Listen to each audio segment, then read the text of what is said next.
about her experience there. Heidi, tragedy doesn't even begin to describe what this community must have gone through. You spoke to a man a little bit earlier who lost almost his entire family, coming back from a hard day's work, spending time with his family, and before he knew it, they were just not feeling well. Tell us about his experience and also about the area that was affected by these toxins.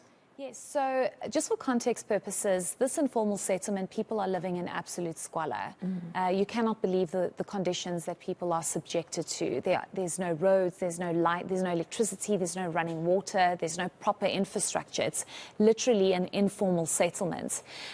What we understand is that the area where this was taking place, it's an operation by the Zamazamas, and they use these gas cylinders, Marcel, to basically clean out the soil and get the gold out so that they can sell. But before they can use these gas cylinders, they actually have to empty them out. So what community members were telling us was that the illegal miners, the Zamazamas, normally just open up the gas and let the gas just evaporate, or whatever the case is, and they go about their business until the gas cylinder is completely empty. But unknown to this particular Zamazama, he opened up the gas, went about his evening, only to find that the gas inside the cylinder could have probably not been what he thought it was, very toxic, and probably not as much as he thought, because then the gas got out, obviously, and the community members indicated how people were starting to gasp for air, they couldn't breathe, they felt like they were suffocating, and this is when people started collapsing. And literally, you had 16 bodies within, I wouldn't even say 500 meters. I mean, I think that's actually just too much. It was all over the place. The operation where this was happening, right next door, there was a shack where 7 people lost their lives. 7 people in one yard lost their lives. We know that the youngest was a 1-year-old. We know that the youngest that's been hospitalized is 2 months old. So this was really a massive tragedy. But I think what really broke my heart, Marcel, was listening to this man speak about him getting home and starting to realize that everybody around him was just not feeling well. He lost his wife, he lost his daughter, his 2 children are in hospital, and he was also hospitalized. I want us to listen to his story because it's really tragic, and it explains what most of those community members were going through.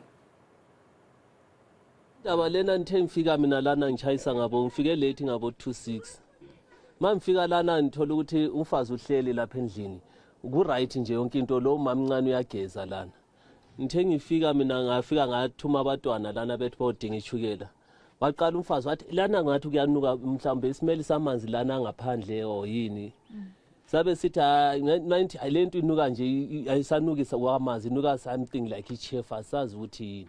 Mayiqala nisa umama uyakhala ngaphandle lapho omunye mama ukhalelani mayithi sathi mama ukhalelani lokho yakhala akachazi na ukuthi hayi sengisehluleka uyakhala uphethe ingane manjika lapha lokhu ngibheka umama manjika lapha ngithola ukuthi ufazi nangu sewile nabantwana abayi3 ngithethe lo mncane one3 months ngamfa embedeni lapha ngamvala ngengubo ukuthi isimoko lesingamfinyele mayithi ngilanda laba abakhudlwana ukhona umkhudlwana one10 years ngithi nalo le4 years ngithi uyani ngena phansi kwale ngubo lizama ucatshela leso simo. Hayi ngavele ngawa nami ngavele ngisukelana ngasaboni nje ngicina ukubona lapho sengicela abantu ukuthi no noma ngisehluleka ngicela nithathele isikheli imvalele nayi imkhukhu yami lapho. Kwavele laba bona vele ngichiye ngisuka nje bese bevele sembona sebeshonile abayi4. Abantwana bakho bayi4? Unkosikazi nosisi omncane nengane yakhe ingane yami i1 eshonile nonkosikazi. Mina yazi ngifile kahlahle ngifisa ukuthi ngabe nami ngiyasifela nje nilandele ngoba isekho nje into engiphilelayo. Asekho nefuthi nginja ngazi nokuthi ngizoba ngcwaba ngibathini nizothini kwaba kubo. Into enzoyithini kwaba kubo. Ngizofika ngithini. The fact that that man was strong enough to talk to you after what he'd been through is beyond me, but speaks to the absolute trauma that these people had to live through in those hours. And that's besides the trauma that they lived through, living in the squalor that you speak of, just making a daily living, and now this happens to them as well.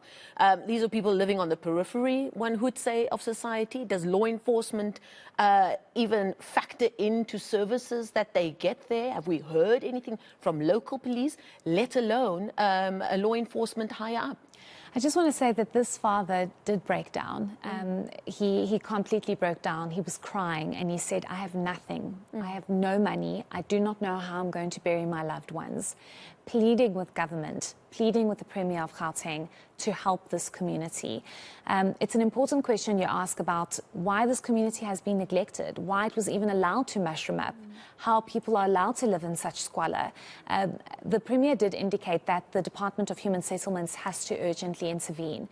The other big issue here, Marcel, is that the Premier highlighting that unfortunately it is an area where they cannot account for the people because a lot of them are undocumented. It does not mean, though, they need to be subjected to such living conditions in such a state. We did engage with the Premier about what the plan is moving forward. He's indicated that all stakeholders will be involved. Nobody has been arrested to date because the minute something like this happens, these zama-zamas disperse and literally run and hide. It's going to be interesting to see, though, in the next couple of days what happens, because having been on police operations, Marcel, you find that people see these operations, they see how the police confiscate. They confiscated I don't know how many cylinders and all the tools that are used to do illegal mining. In a couple of days, it might just be back. But I think this devastation has really shocked the community, and there's even more pressure for Gauteng government, but government nationally, to deal with illegal mining. 17 lives have been lost, and we do know that 11 people are admitted into hospital, and out of the 11, there's one person that is critical. An absolute trauma. Thank you so much for giving us that update and bringing us their stories. More importantly, Heidi Giokos in the studio with us tonight.